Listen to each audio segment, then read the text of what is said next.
Why does the death of one American president still haunt the nation more than 60 years later? History has witnessed the deaths of kings, emperors, and world leaders. Many were mourned. Many were remembered. But only a few left behind questions that generations still struggle to answer. On November 22, 1963, President John F. Kennedy was assassinated while riding through the streets of Dallas, Texas. Within hours, the world had changed.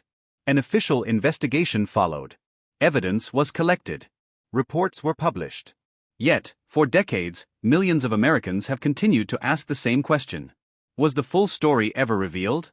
Or did history leave something behind? Today, we'll examine what happened that day, why this assassination became one of the most debated events in American history, and why the questions surrounding President Kennedy's death continue to echo across generations.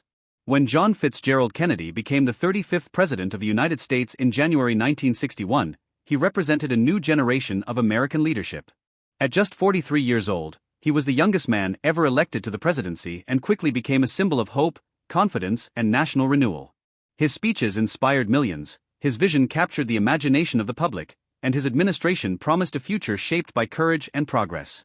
But the early 1960s were also among the most dangerous years in modern history. The Cold War had reached a critical stage.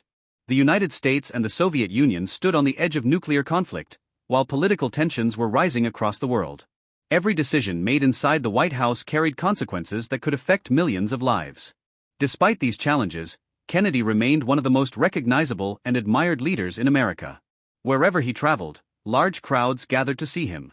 His public appearances reflected a president who believed that connecting directly with the American people was an essential part of leadership. In November 1963, Kennedy traveled to Texas as part of a political tour intended to strengthen support ahead of the next presidential election. The visit included several public events across the state, with one of the most anticipated stops scheduled for Dallas. On the morning of November 22, 1963, thousands of people lined the streets, waiting for the presidential motorcade to pass. Families brought their children, workers stepped outside their offices, and photographers prepared to capture what seemed like another ordinary moment in American politics.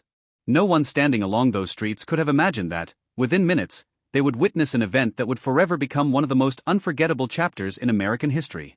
Shortly after 11:30 that morning, President Kennedy's motorcade departed from Love Field Airport and began its journey through Dallas.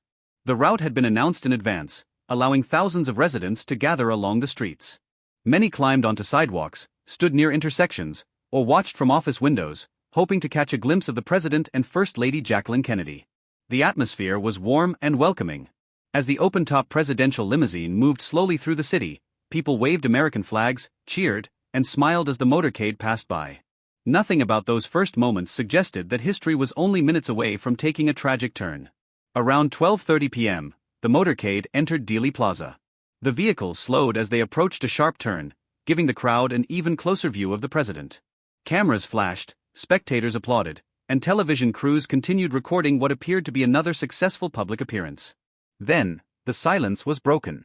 Witnesses heard a loud crack. Some believed it was a firecracker. Others looked toward nearby buildings, confused by the sudden sound. Within seconds, more shots followed. Panic spread across the plaza. People dropped to the ground, while others ran for cover without knowing where the danger was coming from. Secret Service agents reacted immediately, rushing toward the presidential limousine as it accelerated toward Parkland Memorial Hospital. Across Dallas, confusion quickly turned into fear. Radio stations interrupted their regular programming. Newsrooms scrambled to confirm reports. Within minutes, the entire nation realized that something unimaginable had happened. What began as an ordinary presidential visit had suddenly become one of the darkest afternoons in American history. Yet, the questions surrounding those critical moments were only beginning, and the search for answers would continue for decades. At 1 p.m. Central Time, doctors at Parkland Memorial Hospital officially pronounced President John F. Kennedy dead. The announcement lasted only a few moments, but its impact was immediate and profound. Within minutes, television networks interrupted their scheduled programming, and radio stations across the country began broadcasting the same devastating news. For millions of Americans, time seemed to stop. Families gathered around their television sets. Businesses paused their work. Schools, restaurants, and offices fell unusually quiet as people struggled to process what they had just heard. Across the nation, shock quickly turned into grief. The United States had lost a sitting president in broad daylight. Only hours later, authorities identified Lee Harvey Oswald as the primary suspect. He was arrested by the Dallas Police Department and taken into custody for questioning. Investigators immediately began collecting evidence, interviewing witnesses, and reconstructing the events that had unfolded in Dealey Plaza. To many Americans, it appeared that the case would soon be solved. But that expectation would not last long. Just 2 days after President Kennedy's assassination, while Oswald was being transferred from police headquarters to the county jail, millions of viewers watched live television as nightclub owner Jack Ruby stepped forward from the crowd and fatally shot Oswald. The suspect in the president's assassination was dead before he ever stood trial. That single moment changed everything. Without a public trial, many questions remained unanswered. Americans were left without the opportunity to hear all the evidence presented in court or to watch witnesses testify under oath. Instead of bringing closure, Oswald's death opened an entirely new chapter of uncertainty. For many people, this was the moment the tragedy became more than an assassination. It became a mystery, one that would continue to shape public debate for generations and raise questions that historians are still examining today. In the months that followed, the U.S. government established the Warren Commission to investigate President Kennedy's assassination. After reviewing witness testimony, physical evidence, photographs, and ballistic reports, the commission concluded that Lee Harvey Oswald acted alone and fired the shots that killed the president. For the government, the investigation had reached its conclusion. But for millions of Americans, the questions had only begun. Over the decades, countless books, documentaries, and independent investigations revisited the events of November 22, 1963. Historians, journalists, and researchers examined the evidence from different perspectives. Some supported the Warren Commission's findings, while others argued that certain details remained unresolved. These differing interpretations have kept public interest alive for generations.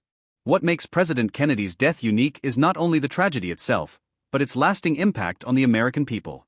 It marked the end of an era of optimism for many citizens and became a defining moment in modern U.S. history. Even today, the assassination continues to be studied in classrooms, discussed in documentaries, and remembered through memorials across the country. More than 60 years later, one fact remains undeniable. The death of John F. Kennedy changed America forever.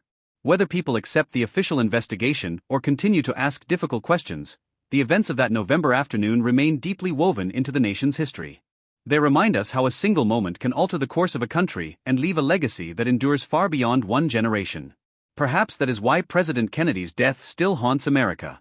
Not simply because a president was lost, but because the search for understanding has never truly ended. Thank you for watching.